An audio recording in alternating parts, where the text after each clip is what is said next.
ሰላም እንዴት ናችሁ? በዛሬው የፊልም ዳሰሳችን ሎብስተር የተሰኘውን ፊልም እንመለከታለን።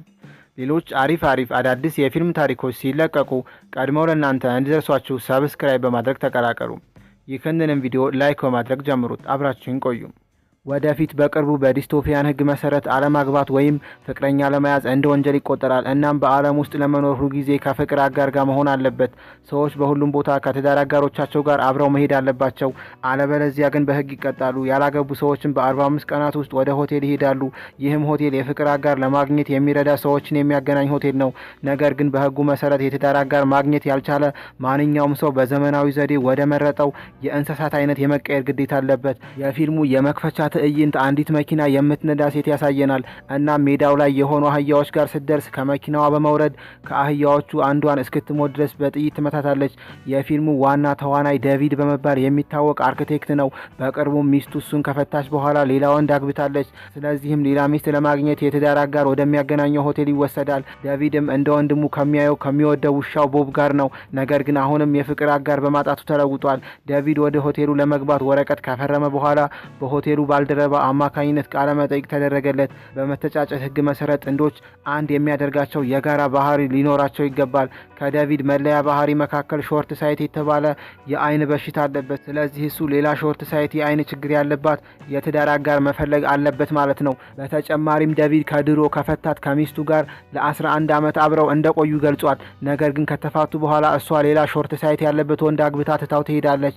ከዛም በኋላ ወደ ክፍሉ ተወሰደና ስለ ሆቴሉ ሕግ በማኔጀሯና በባለቤቷ ይነገረዋል። ማኔጀሯም ዴቪድን እንደሱ አይነት ባህሪ ያላት ሴት ሚስት ካላገኘ ወደ ምን አይነት እንስሳነት መለወጥ እንደሚፈልግ ስትጠይቀው ዴቪድ ሎብስተር መሆን እንደሚፈልግ ተናገረም። ምክንያቱም ሎብስተሮች ከ100 ዓመት በላይ ስለሚኖሩና በህይወት ዘመናቸው ሁሉ ፍሬያማ ስለሆኑ ነበር። በተጨማሪም ሎብስተሮች ባህር ስለሚወዱ እሱም ደግሞ ባህር እንደሚወድና መዋኘት ጥሩ እንደሆነ ተናግረዋል። ነገር ግን ማኔጀሯ ብዙ የትዳር አጋር ያጡ ሰዎች ወደ ውሻነት መቀየርን እንደሚመርጡ ከገለጸችለት በኋላ ነገር ግን የዴቪድ ምርጫ የስነ ምህዳርንና የእንስሳ የምግብ ሰንሰለትን የሚነካ ነው በማለት የዴቪድን ወደ ሎብስተርነት የመለወጥ ምርጫውን ውድቅ ታደርግበታለች።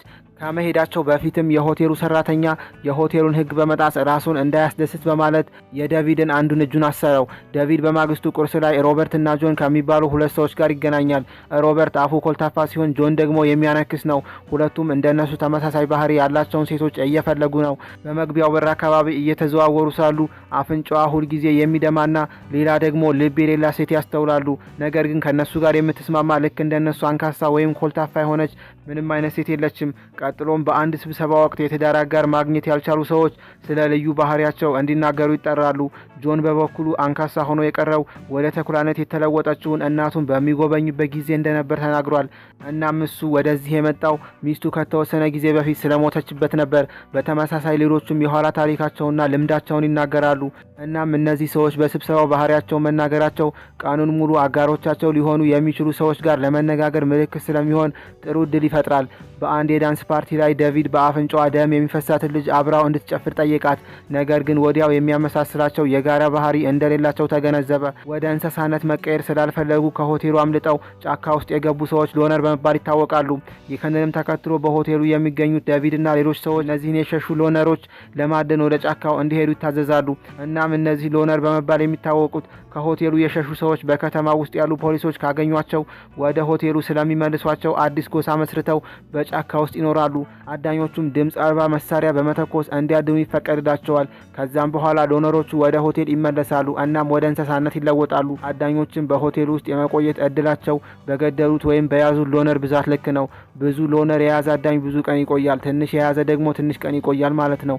በመጀመሪያው ቀን ዴቪድ ምንም አይነት ሎነር አልያዘም ነበር። ይህም ማለት በሆቴሉ የመቆያ ጊዜው በፍጥነት እያሽቆለቆለ ነው ማለት ነው። ከትዳር ፈላጊዎቹ መካከል ምርጡ አዳኝ በመባል የምትታወቀው ልብ የሌላት ሴት ናት። እሷም በአንድ ጊዜ እስከ 10 ሎነር ድረስ መግደል ትችላለች። ሆቴሉ ደግሞ አንድ አስቸጋሪ ሕግ አለው። ይህም በምሽት ሰራተኛዋ ወንዶቹን ለጾታዊ ስሜት ማነሳሳት አለባት። ይህም ዘዴ የትዳር አጋርን በፍጥነት ማግኘት እንዲፈልጉ ያደርጋቸዋል። አንድ ቀን ሮበርት ራሱን በራሱ ሲያስደስት ስለተገኘ እጁን በመጥበሻ በማቃጠል ይቀጣል። በሚቀጥለው አደናቸውም ዴቪድ የቅቤ ብስኩት ከምትወድ ሴት አጠገብ ይቀመጣል። የወሲብ ፍላጎቷን እያሳየችው እንኳን ለሷ ምንም አይነት ስሜት ከሌለው ዴቪድ ጋር ታወራለች። ስታወራም በጊዜ የፍቅር አጋር ካላገኘች ከክፍሏ መስኮት ለመዝለል እንዳቀደች ትገልጻለች። አንካሳ የሆነው ጆን በሚዋኝበት ወቅት የራሱን አፍንጫ በመምታት ያደማል። ከዚያም ከአፍንጫዋ ደም የሚፈሰውን ሴት በመቅረብ የእሱም አፍንጫ ሁልጊዜ እንደሚደማ በመዋሸት ይነግራታል። በሚቀጥለው የምሽት ፓርቲ ላይ ጆንና ከአፍንጫዋ ደም የሚፈሳት ሴት ባልና ሚስት ተብለው ወደ ጥንዶች ክፍል ተዛወሩ። ከጥቂት ቀናት በኋላም የቅቤ ብስኩት የምትወደው ሴት ከክፍሏ መስኮት ዘላ ራሷን አጠፋች።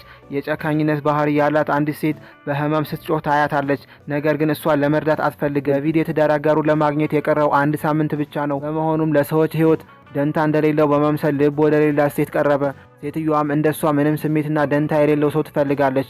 በመሆኑም እሷ በዴቪድ የተማረከች ትመስላለች። ቆይተውም ለተወሰነ ጊዜ መነጋገር ጀመሩ። በዚህ ጊዜ ሁሉ ዴቪድ ማስመሰሉን ይቀጥላል። አንድ ቀን በሞቀ የውሃ ገንዳ ውስጥ እያሉ ዴቪድ ለሷ ይጨነቅላት እንደሆነ ለማየት ውሸቷን የሞተች ታስመስላለች። ሆኖም እሱ ግን ተቀምጦ ደንታቢስ ሆኖ ዝም ይላታል። ይህም ደንታቢስነቷ ሴትዮዋን ዴቪድ ልክ እንደሱ አይነት ባህሪ እንዳለው እንድትገነዘብ ያደርጋታል። በመሆኑም ከሱ ጋር መጠናናት ትጀምራለች። እንዲያውም በጥንዶች ክፍል ውስጥ አንድ ላይ ሆነው ለጥንዶች ብቻ የተፈቀዱ ተግባራትን ለምሳሌ ቴኒስ መጫወትና በአንድ ጠረጴዛ ላይ ለሁለት መቀመጥ ይፈቀድላቸዋል። እንደ ባልና ሚስት ሆነውም ለጥቂት ቀናት ይቆያሉ። ነገር ግን የጨካኝነት ባህሪ ያላት ልጅ ዴቪድን እያስመሰለ እንደሆነ ታስተውላለች። በመሆኑም አንድ ቀን ማለዳ የእሱን ስሜት ለመፈተሽ ስትል የወንድሙን ውሻ በእርግጫ ትገድለዋለች። ዴቪድ ደንታቢስና ግዴለሽ በመምሰል መጀመሪያ ላይ ምንም ችግር እንደሌለው ቢናገርም ነገር ግን ሴትዮዋ መታጠቢያ ክፍል ውስጥ ገብቶ እያለቀሰ አገኘችው። በመዋሸቱ ምክንያት ማኔጀሯ ጋር ለማቅረብ በኮሪደሩ ወሰደችው። ነገር ግን ዴቪድ በድምፅ አልባ ሽጉጥ ከመታት በኋላ ይዘርራታል። አስተናጋጇም ዴቪድ ይህንን ሲያደርግ ትመለከታለች። እናም ለማንም ላለመናገር ቃል ገብታለች። ዴቪድ ለወንድሙ ለመበቀል ሆዷን ደጋግሞ ሊመታ ታስቦ ነበር። ነገር ግን ሌላ እቅድ ያወጣል። እሱና ሰራተኛዋ ወደ ትራንስፎርሜሽን ክፍል ወሰዷትና ወደ እንስሳነት ይቀይሯታል። ይህን ተከትሎ ዴቪድ ከሆቴሉ ለአንዴና ለመጨረሻ ጊዜ ሮጠ። በጫካ ውስጥ የሎነሮችን ቡድንና መሪያቸውን አገኘ።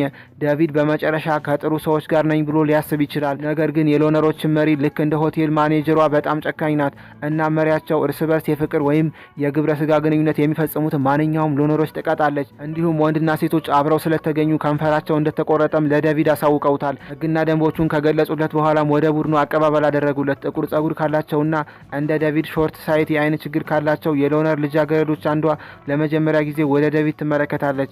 እናም ወዲያውኑ ትማረካለች። ነገር ግን በሎነሮች ሕግ መሰረት ማግባት ስለማይቻል ዴቪድን እንደ ኖርማል ጓደኛ ብቻ ታወራዋለች። ምሽት ላይ የሆቴሉ አዳኞች ሎነሮችን ለማደን ሲመጡ ሮበርት ዴቪድን ያዘው።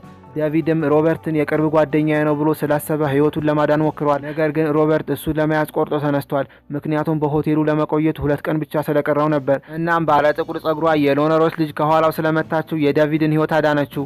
በተመሳሳይ ጊዜ ፊልሙ የሆቴሉ ሰራተኛ ከሎነሮች መሪ ጋር ስትገናኝ ያሳየናል። እናም አዳኞች ከሆቴሉ ወደ ሎነሮች በመጡ ቁጥር እየተገናኙ በሆቴሉ ውስጥ ስለሚካሄደው ነገር ለመሪዋ ትነግራት ነበር። እናም አስተናጋጇ በባሏ ደስተኛ አይደለችም። ቢሆንም ግን እሱን መተው አትፈልግም። ምክንያቱም እሱን ከተወችው በሆቴሉ ውስጥ ያላትን የአስተናጋጅነት ስራዋን ታጣለች። ስለዚህም እሷና የሎነሮች መሪ ሆቴሉን ለማጥቃትና ለመቆጣጠር እያሰቡ ነው። በሎነሮች ህግ መሰረት በወር አንድ ጊዜ 2 ሰዎች ባልና ሚስት በመምሰል ምግብና ሌሎች ቁሳቁሶችን ለማግኘት ወደ ከተማ እንዲወጡ ይደረጋል። እናም በዲስቶፒያን ህግ መሰረት በከተማ ያለ ትዳር ጋር ለብቻ መንቀሳቀስ አይቻልም። በዚህ ጊዜ የሎነሮች መሪና ባሏ እንዲሁም ባለ ጥቁር ጸጉሯና ዴቪድን ወደ ከተማ ወሰዷቸው። በገበያ ማዕከሉ ውስጥ አንድ የፖሊስ መኮንን ዴቪድን ብቻውን አይቶት ከትዳር ጓደኛው ጋር ያለውን የጋብቻ የምስክር ወረቀት ይጠይቀዋል። ነገር ግን ባለ ጥቁር ጸጉሯ ልጅ የትዳር አጋሩ እንደሆነች በመምሰል ከፖሊሱ ታድነዋለች። ከጥቂት ቀናት በኋላም ሎነሮች በመጨረሻ ሆቴሉን ለማጥቃት ተዘጋጁ። በዚያ ምሽት በአስተናጋጇ እርዳታ ሾልከው በመግባት የሆቴሉን ማኔጀርና ባለቤቷን አግተው ያዙ። ባለቤቷንም ህይወቷን ለማዳን ከፈለገ እሷን በጥይት እንዲገድል ይጠይቁታል። ሰውየውም ለሚስቱ ምንም ደንታ ስለሌለው ምንም ሳያመነታ በጥይት ይመታታል። ነገር ግን የሰጡ ሽጉጥ ያልተቀባበለ ነበር። አላማውን በሆቴል ውስጥ ያሉ ጥንዶች አንዳቸው ለሌላቸው ደንታ የሌላቸውና ባዶ ግንኙነት ውስጥ መሆናቸውን ለማሳየት ነበር። በተመሳሳይ ጊዜም ዴቪድ ወደ ጆንና ከአፍንጫዋ ደም ወደሚፈሳ ልጅ በመሄድ ጆንና እሷ አብረው እንዲሆኑና ጆን ደም እንደሚፈሰው የሚያስመስለው የውሸት እንደሆነ ገለጸላት። ሎነሮች የሚፈልጉትን ነገር ካረጋገጡ በኋላ በድንገት ለቀው ወደ ጫካ ይመለሳሉ። በዚያ ምሽት አስተናጋጇ የሎነሮችን ቡድን ትቀላቀላለች። በሚቀጥሉት ጥቂት ቀናት ውስጥ በሂደት ባለ ጥቁር ጸጉሯና ዴቪድ ይቀራረባሉ እና መዋደድ ይጀምራሉ። አብረውም ለመሆን በማሰብ ከቡድኑ ለመሸሽ አቅደዋል። ልጅቷም ይህንን እቅዳቸውን ሁሉ በማስታወሻዋ ላይ ትጽፋለች። ነገር ግን እቅዳቸውን ከመተግበራቸው በፊት መሪዋ ማስታወሻዋን ታነበዋለች። እናም ስለ እቅዳቸው ታውቃለች። በመሆኑም መሪዋ በክህደታቸው ተቆጥታለች። ነገር ግን አልተጋፈጠቻቸውም ነበር። ይልቁንም መሪዋ ከጥቂት ቀናት በኋላ ባለጥቁር ጸጉሯን ልጅ ሾርት ሳይት የአይን ችግሯን እንደምታሳክማ በመግለጽ ወደ ከተማ ይዛት ትሄዳለች። ቀጥሎም የባሰ እንድትታወር ታደርጋታለች። ወደ ጫካው ከተመለሰች በኋላም ባለጥቁር ጸጉሯ ልጅ ምን እየተካሄደ እንዳለ ስለምታውቅ መሪዋን ለመግደል ትሞክራለች። በሙከራዋም በስህተት አስተናጋጇን ትገድላለች። መሪዋም ትራራላትና ወደ ዴቪድ እንድትሄድ ፈቀደችላት። መጀመሪያ ላይ ለዴቪድ አይኗ እንዳልጠፋ ለማስመሰል ሞክራ ነበር። ነገር ግን በኋላ ታወቀባት። አሁን ምንም የሚገናኝ ባህሪ ስለሌላቸው ዴቪድ እሷን እንዳይተዋ ፈርታለች። ዴቪድ መረጋጋት አቃተው። ነገር ግን ከሷ ጋር መቆየት እንደሚፈልግ ይወስናል። ነገር ግን ከሱ ጋር የመነካካትና ሌሎች ስሜቶቿ እንድትወጣ ይረዳታል። በሚቀጥሉት ጥቂት ቀናት ውስጥ በጋራ ሊኖራቸው የሚችሉትን ሌሎች ባህሪያትን ለማግኘት ይሞክራሉ። ነገር ግን አልተሳካላቸውም ነበር። ዴቪድም እሷን መተው ስለማይፈልግ መሪዋን ገድለው ከጫካው እንዲሸሹ ሀሳብ ያቀርባል። ሌሊት ላይ እቅዳቸውን ተግባራዊ ያደርጋሉ። ዴቪድ መሪዋን በመጥለፍ ወደ ክፍት መቃብር ይወረውራታል። ከትንሽ ቆይታ በኋላም አንዳንድ የዱር ውሾች ወደ እሷ ቀርበው ሰውነቷን መብላት ጀመሩ። ይህ በእንዲህ እንዳለ እሱና ባለጥቁር ጸጉሯ ልጅ ከለበሱ በኋላ ከጫካው ይሸሻሉ። በመጨረሻም በከተማ ውስጥ በሚገኝ አንድ የራት ፕሮግራም ላይ ይደርሳሉ። ሁለቱም ተመሳሳይ የሚያደርግ ባህሪ እንዲኖራቸው በማለት ዴቪድ ራሱን ለማሳወር ወስኗል። ስለ ውሳኔው ትንሽ ከተነጋገሩ በኋላ አስተናጋጁን ቢላ እንዲሰጠው ይጠይቁታል። ዴቪድ ተነስቶ ራሱን ለማሳወር ወደ መጸዳጃ ቤት ሄደም። ነገር ግን መሃል ላይ ቆመ። ፊልሙም ከዛ በኋላ እነሱ ምን አይነት ህይወት እንደሚኖሩ ሳያሳይ በድንገት እዚህ ላይ ያበቃል። ሌሎች አሪፍ አዳዲስ የፊልም ታሪኮች ሲለቀቁ ቀድመው ለእናንተ እንዲደርሷችሁ ሰብስክራይብ በማድረግ የዚህ ቻናል አባል መሆን ትችላላችሁ። ይህንንም ቪዲዮ ላይክ በማድረግ ለሌሎች እንዲደርስ አድርጉ። ሰላም።